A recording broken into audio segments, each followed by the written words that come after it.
Yo, what's up guys? What is going on? Hope everybody's doing well. Sunderland versus Arsenal 2-2. Another super late upload. I know this game was actually played last Saturday, so a week from when it was last played. But I was very curious because I heard so much about this game and why Arsenal. At first I thought they lost because the way people were making this game sound as if they lost points. They gained a point. And I was just curious because I wanted to see what actually happened. And so I was able to check this out actually last night. I gotta say they played really well. No, they played really well, and so did Sunderland. I could see why they struggled so much, and they were close to maybe even getting beaten by Sunderland. And I don't think it would have been one of those games like Liverpool.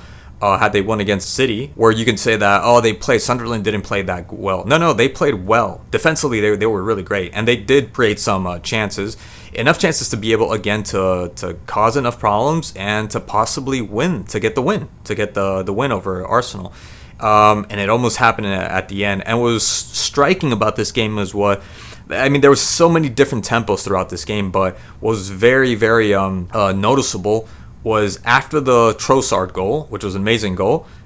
I didn't get it. I know it ended up 2-2, but I didn't see how this was going to be a game that Sunderland was going to have a chance to score it. And towards the end, maybe 10, maybe 15 minutes towards the end, they got really, really close until eventually they ended up scoring the goal. Anybody tell me that they wouldn't have scored a goal? I mean, you're lying. You're blind, because you could tell that they were contending, fighting for that goal, for that equalizer. And it was going to come. It was just a matter of time till it came. Much like Arsenal's first goal. After Sunderland ended up scoring the goal, Ballard ended up scoring that goal. It was just Arsenal just attacking. And the logic was there that they were eventually going to be able to score with, Saka scoring the goal. But I never thought for a while in that second half that Sunderland had any chance to be able to score. I really did not see that coming until the last 10 or 15 minutes, where you saw them doing everything to be able to get that goal. And what a goal it was. It wasn't the prettiest goal by any conventional standard, but it was still an aesthetically pleasing goal because it was so raw. It reminded me of the past, maybe the 2000s or something, in the way that Bobry ended up sacrificing and throwing his body. I'm surprised nobody got injured from that. I'm very surprised. I thought Gabriel was going to get injured. I thought maybe Raya, the way he came out, and then Bobry with a very unorthodox, uncomfortable position that he ended up shooting. It just had everything. It had just all the right elements to make it such a gritty and raw goal. So well deserved from Sunderland, and the team that they have well structured. There was no in that first half, there was no chance for Arsenal to create anything. I think they created like one or two, and one of them was the Saka chance that Subamendi ends up giving him this ball right to his left foot, to his favorite left foot, and Saka, international England start. You got to do better than that. And he made it up. He made it up with a right-footed kick. Who would have thought? This guy can't even center with his right foot. I mean, he does that now. At least this season, I've seen him. He's gotten way better doing that.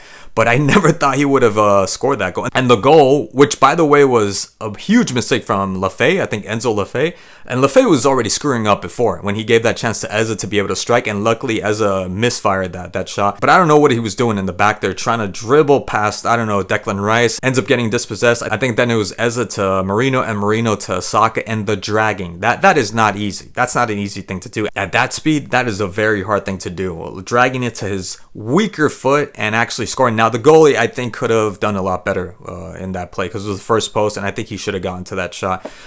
Which, nothing against the goalie, because the goalie for Sunderland, I thought he did a really good job, and he had some important saves throughout the game, especially in that second half. But he more than made it up with that right-footed goal. He more than made it up. So they maybe created like 2 plays in that first half, which was nothing. Yeah, they had chances with Subamendi hitting the crossbar.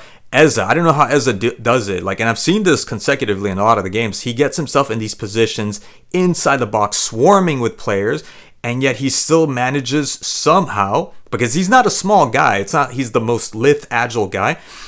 Somehow he just gets into these positions, and the swiveling, the turning, he manages to get a shot in. And he's a tall guy. He's a lanky guy.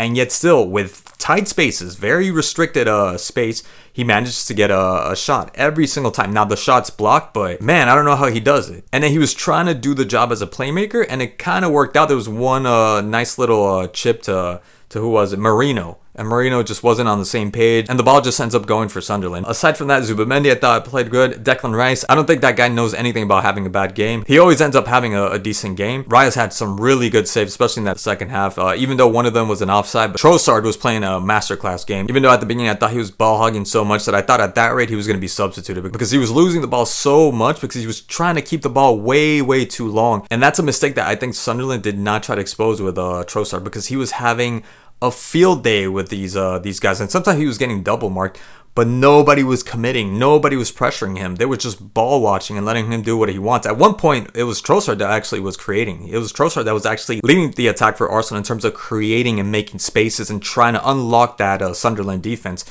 That beautiful nutmeg pass to Zubamendi, for instance. So I think if Sunderland actually pressed them a little bit more, nothing would have came from Trossard, because Trossard's not the strongest. He's definitely not the quickest. He's really good with the ball, that's for sure, when you allow him to play. And I think that could be said about most players that are playing in big teams. And I know that Arsenal are missing a lot of the players. Martinelli's not there.